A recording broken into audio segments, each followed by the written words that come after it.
If your crash didn't happen on a freeway where there is traffic cameras, then you have to look around where the crash happened and see if there's any businesses or homes that may have had an outward-facing camera. The way you get that information is good old-fashioned detective work.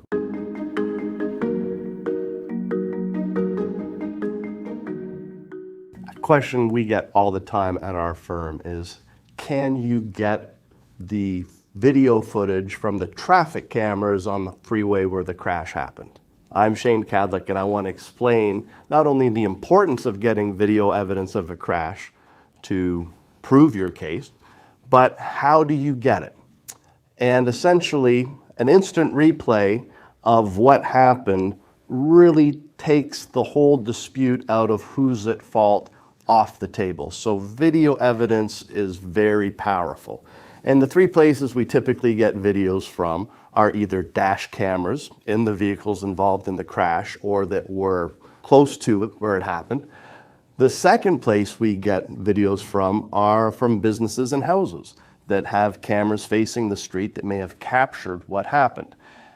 And the third place to get it are these traffic cameras that you see around the freeways. And up until recently, it's been virtually impossible for lawyers to get those traffic camera videos. Now we have that ability, and the network of cameras throughout the state is growing, giving us more and more opportunity to find this video that is crucial to proving who's at fault.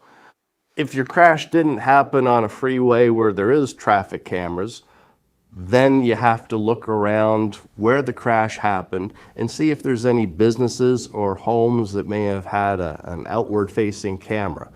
The way you get that information is good old-fashioned detective work. We knock on doors, we call on these businesses, and the timing is key because the longer you wait, the less chance that that video's been preserved. So right after the crash, calling our firm, we get somebody out at the scene within 24 hours and start canvassing where could there be videos and knocking on doors and trying to get that information.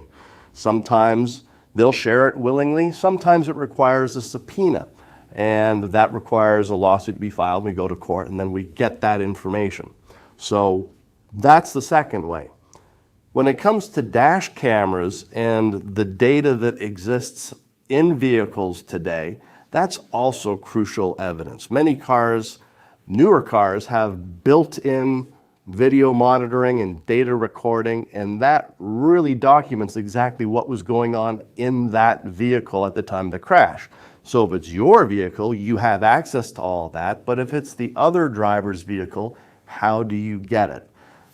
The short answer is you need an attorney. You can't force somebody to give you their information, their video, unless you have a court order, the power of subpoena, behind you. So a lawsuit needs to be filed so you can obtain that information and use it to your best advantage to prove who was at fault. So those are the three ways we get video evidence in our firm. Hopefully this is useful information to you. We're glad to help you move forward together after a crash at our firm. Thanks for watching.